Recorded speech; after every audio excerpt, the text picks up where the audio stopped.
श्रीमान रतन टाटा जी,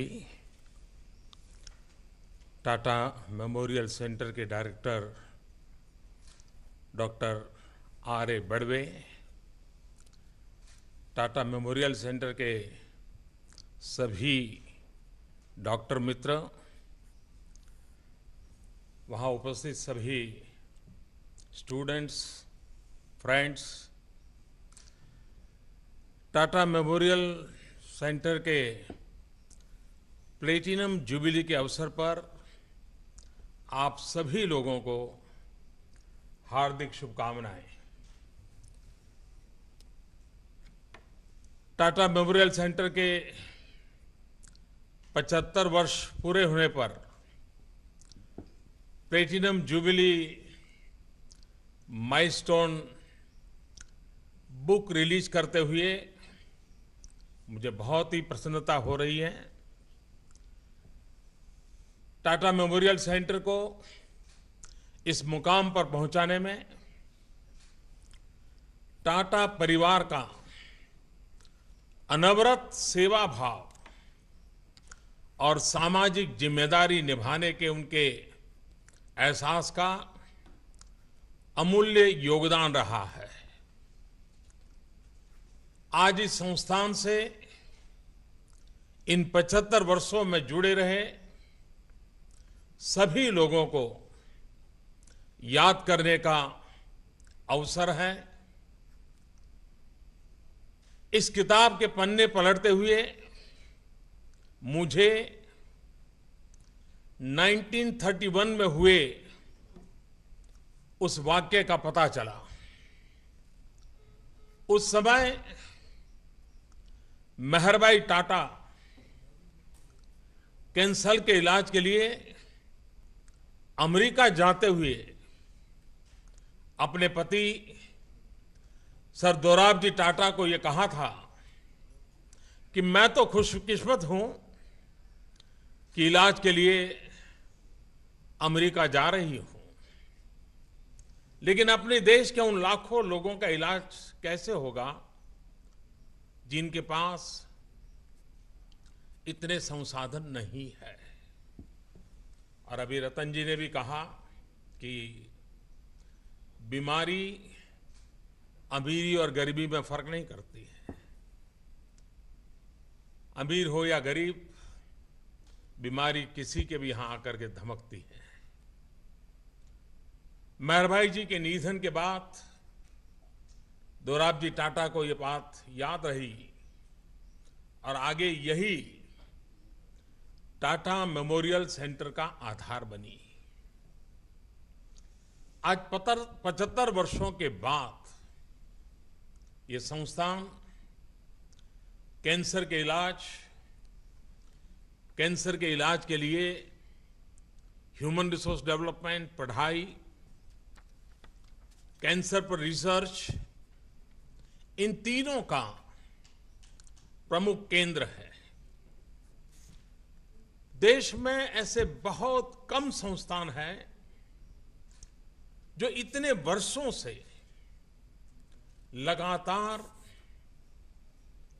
mission mode में राष्ट्र सेवा में लगे हुए हैं। लाखों गरीबों के इलाज के लिए जिस तरह इस संस्थान ने आगे बढ़कर काम किया है, वो देश के बाकी अस्पतालों के लिए भी एक प्रेरणा का कारण है, प्रेरणा का केंद्र बिंदु है। ये संस्थान इसका भी उदाहरण है कि सरकार और प्राइवेट संगठन मिलकर कैसे गरीबों की सेवा के लिए एक साथ आकर के काम कर सकते हैं। पब्लिक प्राइवेट पार्टनरशिप का सेवा के क्षेत्र में एक ये उत्तम उदाहरण है। कैंसर जैसी गंभीर बीमारियों का असर किसी भी परिवार के लिए अग्नि परीक्षा से गुजरने से जरा भी कम नहीं है। शरीर को कष्ट, मानसिक परेशानी, और पैसों का सवाल, ये सभी बातें, और कैंसर एक ऐसी बीमारी है कि दूर से भी पता चले कि आपको कैंसर है तो करीब करीब जैसा लगता है जैसे मैं मृत्यु के दरवाजे पर आकर के खड़ा रहा हूं। उसको लगता है यमराज मेरे घर के पास आकर के दरवाजे खटखटा रहे हैं। इतना भय व्याप्त है इस बीमारी से। जब गरीब बीमार पड़ता है तो सबसे पहले उसके सामने दवा से पहले रोटी तथा नौकरी का संकट आता है। यानी एक प्रकार से पूरा परिवार तबाह हो जाता है। इसलिए जब टाटा मेमोरियल जैसे संस्थान, उस पर काम करने वाले लोग गरीबों के इलाज के लिए दिन रात एक करते हैं, उनका इलाज करते हैं, उनकी पीड़ा कम करने के लिए अपने आप को खपा देते हैं, ये मानवता की सबसे बड़ी सेवा होती है। मैं रतन टाटा जी को, टाटा मेमोरियल सेंटर और उससे जुड़े लोगों को एक बार फिर टाटा मेमोरियल सेंटर के 75 वर्ष पूरे होने पर बहुत बहुत बधाई देता हूं। और जब मैं आज इस संस्थान के 75 साल की याद करता हूं तो मुझे टाटा परिवार, टाटा शब्द इस देश में सेवा से जुड़ा हुआ एक पर्यायवाची शब्द बन गया है।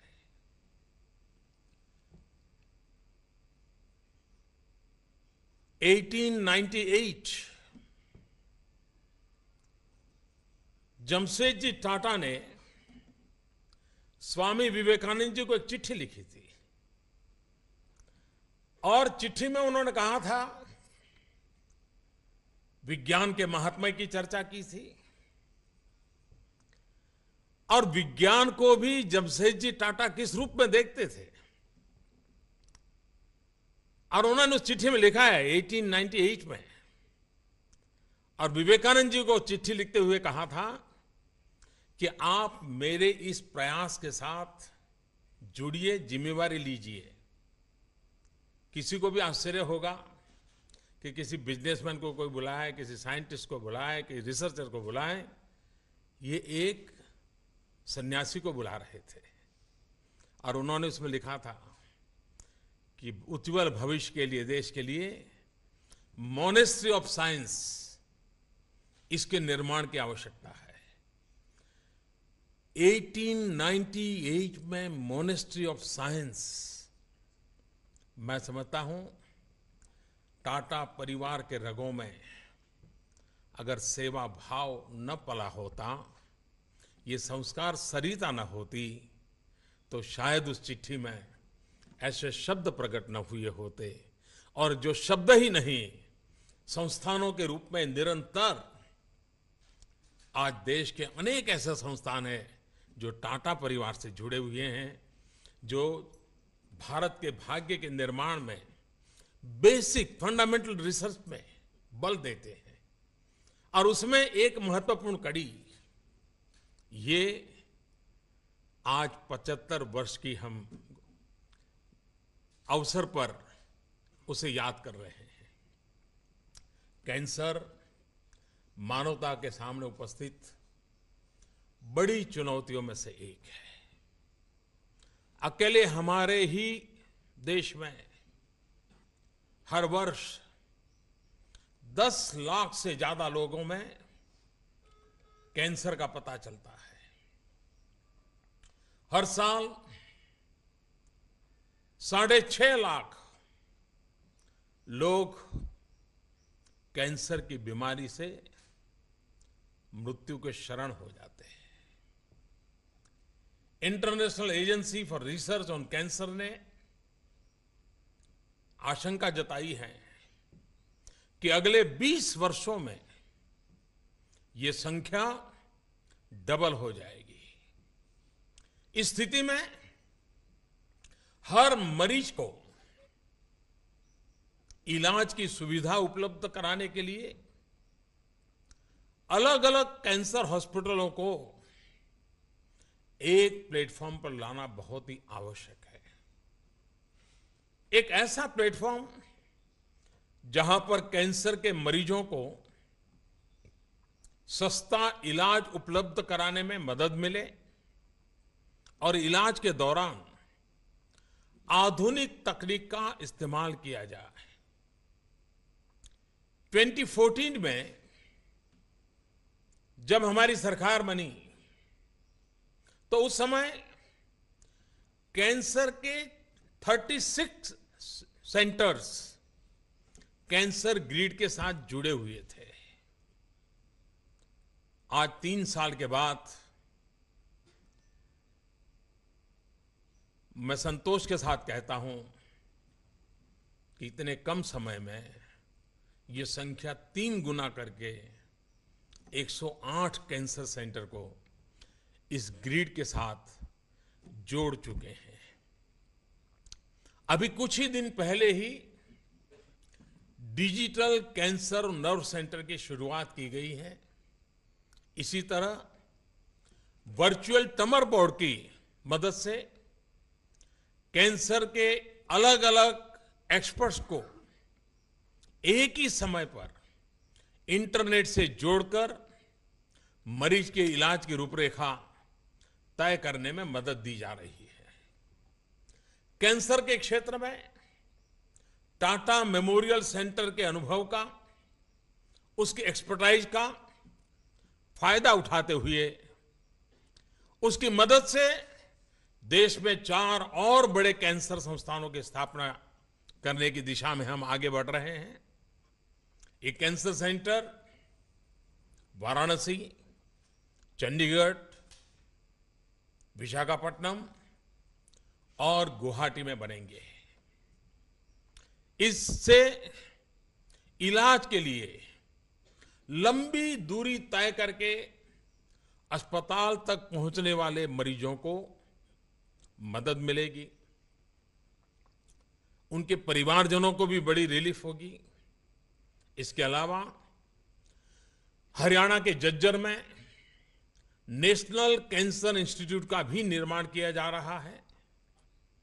साथियों, सरकार का लक्ष्य है कि गरीब से गरीब व्यक्ति को सस्ते से सस्ता इलाज मिले और अच्छे से अच्छी सुविधाओं के साथ मिले।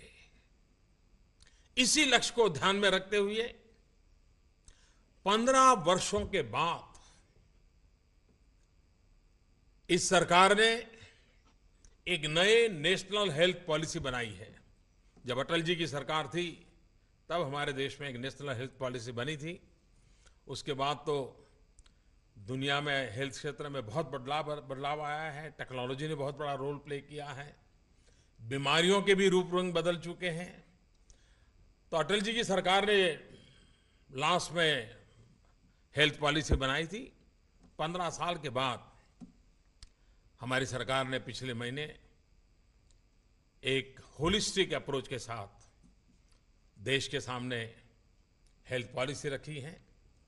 प्रिवेंटिव और प्रमोटिव हेल्थ केयर सिस्टम को सरकार जन जन तक पहुंचाना चाहती है। सरकार का इरादा आने वाले वर्षों में जीडीपी का 2.5% तक स्वास्थ्य पर खर्च करने का हमारा इरादा है। मैं जानता हूं कठिन है, लेकिन संकल्प करके आगे बढ़ने की दिशा में हमने सोचा है। नई हेल्थ पॉलिसी में चिकित्सा की अलग अलग पद्धतियों को कैसे इंटीग्रेट किया जाए, इस पर भी अधिक काम करने की आवश्यकता है।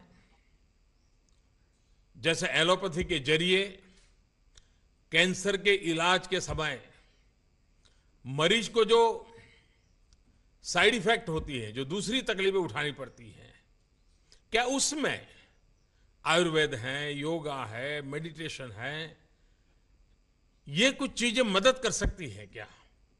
इस दिन को, इन चीजों को हम इंटीग्रेट करके एक होलिस्टिक अप्रोच खड़ा कर सकते हैं क्या? और मुझे विश्वास है कि इस बारे में आपका संस्थान भी बहुत सारे नए इनिशिएटिव ले सकता है। आज भी देश में 70% मेडिकल उपकरण विदेश से ही आते हैं। इस स्थिति को भी बदलना है, क्योंकि ये भी महंगे इलाज का एक बहुत बड़ा कारण है। और इसलिए मैं स्टार्टअप की दुनिया को, हमारी नई पीढ़ी को आह्वान करता हूं कि जैसे एक डॉक्टर्स का साथ सेवा शब्द जुड़ जाता है, मैं मानता हूं स्टार्टअप के क्षेत्र में मेडिकल डिवाइस में रिसर्च हो, मेडिकल डिवाइस के मैन्युफैक्चरिंग की दिशा में काम हो, सस्ते आधुनिक नए मेडिकल डिवाइस उस दिशा में हमारे देश में कैसे काम हो, स्टार्टअप्स कैसे आगे आए, उस पर भी हम बल देना चाहते हैं। और इसलिए नई हेल्थ पॉलिसी की तरह सरकार मेडिकल डिवाइस भारत में ही निर्माण को प्रोत्साहन देने की दिशा में बहुत कदम उठा रही है। टाटा मेमोरियल सेंटर जैसे संस्थानों की इसमें बहुत बड़ी भूमिका है। आपके सेंटर के डॉक्टर के मदद से और टेक्नोलॉजी जानने वाले लोगों के संयुक्त प्रयास से भाभा एटॉमिक रिसर्च सेंटर ने स्वदेशी रेडिएशन मशीन भाभाट्रॉन का विकास किया। मैं जब 2 वर्ष पहले मंगोलिया गया था तो देश की तरफ से मंगोलिया को भाभाट्रॉन उपहार के रूप में दिया था। और मैंने देखा था कि उस देश के लोगों के मन पर इसका प्रभाव था, वहां की लीडरशिप के मन पर इसका प्रभाव था। और इसलिए सस्ती मशीनें, बेहतर मशीनें बनाने की दिशा में भी हमें मिलकर के काम करना होगा। देश भर में हेल्थ केयर सिस्टम को मजबूत करने के लिए सरकार नए एम्स खोल रही है, मेडिकल कॉलेजों का आधुनिकीकरण किया जा रहा है, ग्रेजुएट और पोस्ट ग्रेजुएट स्तर पर सीटें बढ़ाई जा रही हैं, गरीबों को सस्ती दवा के लिए भारतीय जन औषधि परियोजना शुरू की गई है। 500 से ज्यादा दवाइयों को उसके दाम कम करके उन्हें एसेंशियल दवाइयों की लिस्ट में रखा गया है। आपने देखा है कि कैसे स्टेंट की कीमत में भी 85% तक कमी आई है। ऐसे अनेक फैसले हैं जो एफोर्डेबल हेल्थ केयर को ध्यान में रखते हुए सरकार ने लिए हैं। हेल्थ केयर से जुड़े लोगों को ध्यान रखना होगा।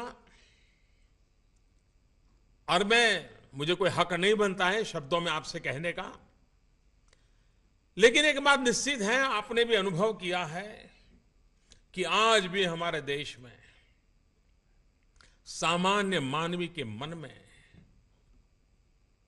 डॉक्टर भगवान का रूप होता है। जब मरीज डॉक्टर के पास जाता है तब उसको भगवान डॉक्टर के रूप में ही नजर आते हैं। और उसके मन में एक भाव होता है कि जब मेरा जीवन आपके सामने खड़ा है तो आप भगवान के रूप में मुझे जरूर बचा लेंगे। भगवान ने मुझे ये सृष्टि में आने का अवसर दिया है, ये सृष्टि में जीने का अवसर आप देंगे। ये भाव सामान्य मानवी के मन में डॉक्टरों के प्रति होता है। हमें कभी भी इस मार्ग से विचलित नहीं होना है।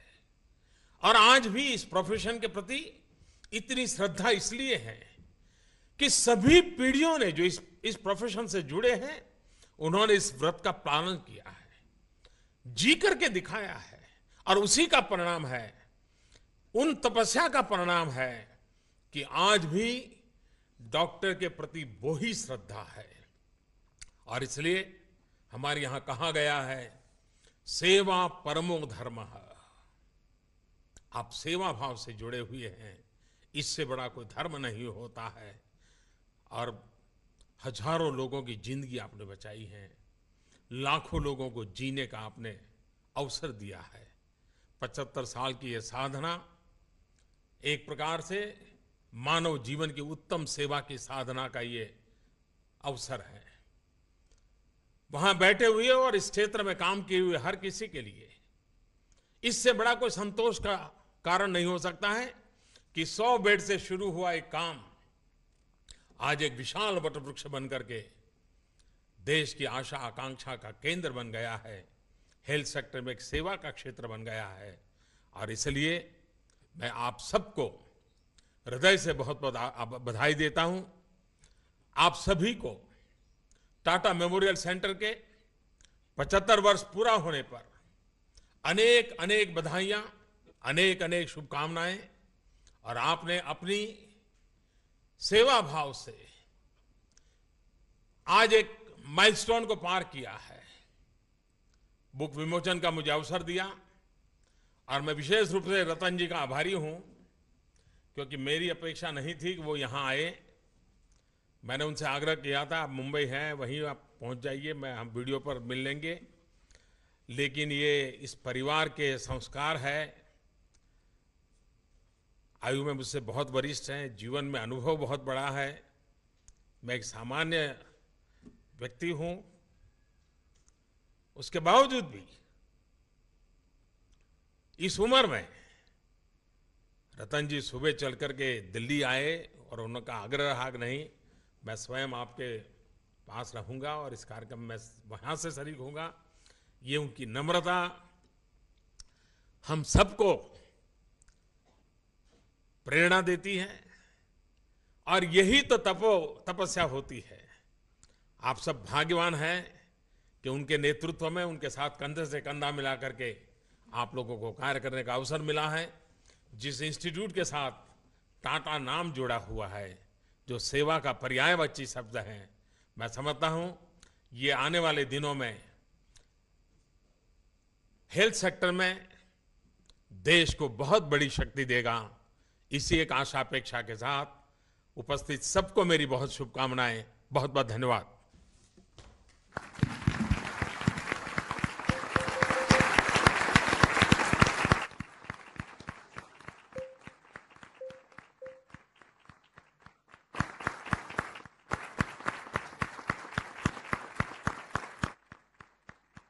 सर, आपके मन की बात हम सभी के दिल को बहुत भा गई और आप जो कुछ दिशाएं बताए हैं हमें, उस दिशा में हम जरूर कार्यरत रहेंगे। Thank you very much. Let's start.